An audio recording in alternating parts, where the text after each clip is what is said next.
American Pickers: What Happens to Frank Fritz's Antiques After Tragic Death. When American Pickers star Frank Fritz died, fans mourned his loss. Now, a few months later, some are wondering what will happen to his massive antiques collection. Frank had been collecting antiques since he was a teenager, and he has a massive collection. And now fans have learned what will happen to it. Here is what you need to know about the American Pickers Stars collection. American Pickers: What will happen to Frank Fritz's antiques?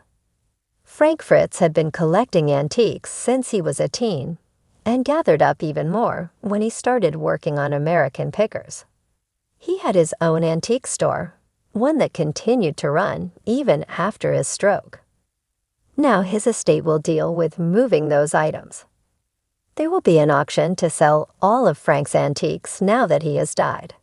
Frank had a debilitating stroke 2 years ago and died on September 30.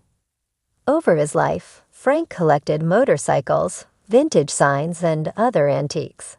He sold several items at his store, Frank Fritz Finds, in Savannah, Illinois.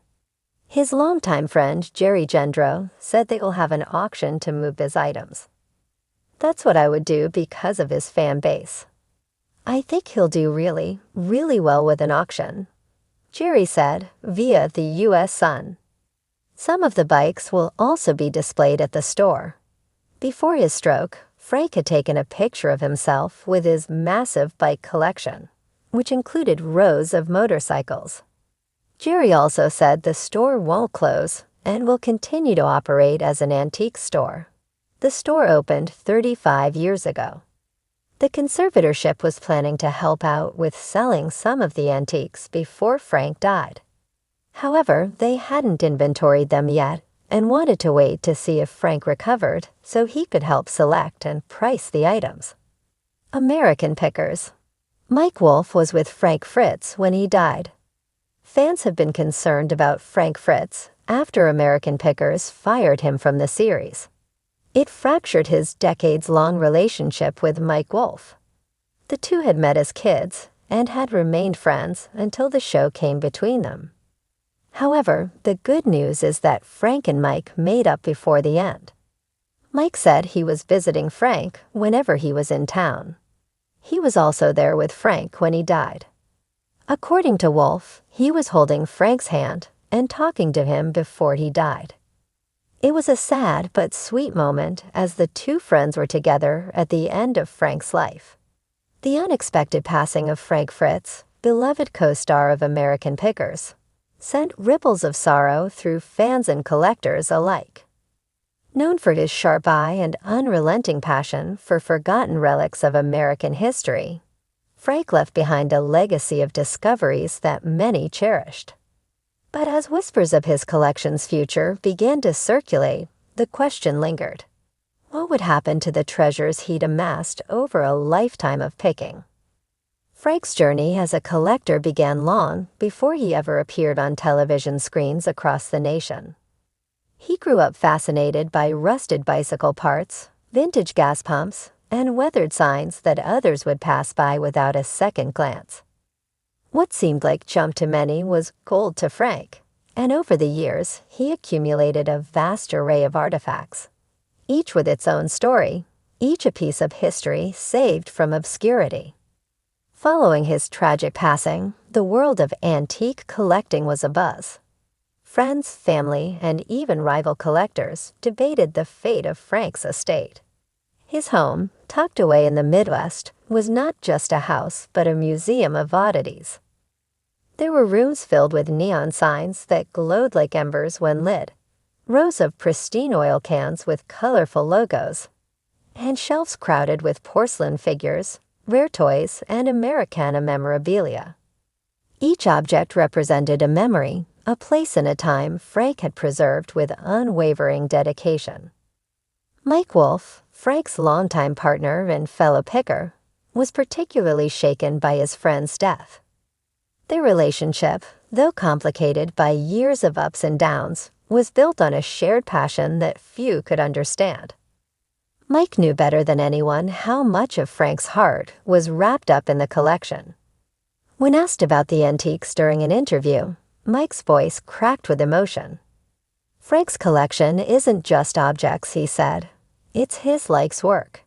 It's the echo of every road trip, every negotiation, every little smile he'd get when he knew he'd found something truly special. Rumors started circulating that Frank had no clear will, and the future of his cherished collection was uncertain. Some speculated that an auction house would step in to liquidate the antiques to the highest bidder, piecing out a collection that was, in many ways, a singular story. Others hoped that Mike Wolfe, or the History Channel itself, would step forward to create a special tribute. After all, Frank's finds were as much a part of American Pickers as the show's road trips, dusty barns, and hidden gems. When Frank's estate was finally settled, it was revealed that he had indeed left a note in his own handwriting, found tucked between the pages of a worn ledger book that cataloged his collection. The note read, "These items, each and every one, are a part of our shared heritage. They should remain together, not separated like coins tossed into the wind." It was clear that Frank's wish was to keep his collection intact, a testament to his love for preservation and the stories bound to each piece. Mike, determined to honor Frank's wishes, spearheaded a campaign to create a museum dedicated to his late friend. The idea gained traction among fans and collectors who knew that the collection, if broken apart, would lose its magic. Fundraisers began to take shape, boosted by social media and televised tributes. Even those who had competed with Frank for rare items over the years came forward to lend their support. Rivals became allies, united in their desire to honor a fellow picker's legacy. Within months, plans for the Frank Fritz Collection Museum began to take form. The chosen location was a rustic warehouse on the outskirts of Davenport, Iowa, a place Frank would have approved of, far from the bustle but full of character. The museum would not only display his collection, but tell the stories behind them, accompanied by videos and anecdotes from his picking days. Visitors would hear the echoes of negotiations as Frank's voice played over speakers, recounting how he once snagged a 1950s barber chair from an old corner shop or bartered for a rare Harley-Davidson sign from a reluctant seller. As the museum neared completion, an old friend of Frank's, Danny D., joined Mike to curate the space. Together, they meticulously recreated the warmth of Frank's home, filling corners with rusted tools, neon clocks, and vintage beer advertisements. Each piece was labeled with stories Frank had told countless times. How the antique slot machine nearly didn't make it out of a dilapidated hotel, or how the cast iron toys had reminded him of his childhood visits to flea markets with his parents. Opening day of the Frank Fritz Collection Museum drew a crowd that spilled out into the parking lot, composed of fans, friends, and even sellers who had shared moments of history with Frank. Mike stood before the crowd, visibly moved, as he spoke about the man who had been more than just a co-star. Frank saw beauty where others saw rust. He preserved memories others let slip away. This museum isn't just about antiques. It's about the stories behind them, the passion that drove a man to see value in the forgotten. Inside, visitors walked through halls brimming with nostalgia, hearing snippets of Frank's voice, feeling the weight of the past in every polished sign and every worn-out relic. For those who knew him, it was as though Frank himself was guiding them through a gallery of stories, his hearty laugh and warm smile lingering in the corners. As the day turned to night and the lights dimmed, Mike lingered behind, taking one last look at the museum that would keep Frank's spirit alive. It was more than a collection. It was a tribute to the man who turned forgotten pieces of America into treasures, reminding everyone that history is not just something to study, but something to cherish piece by piece.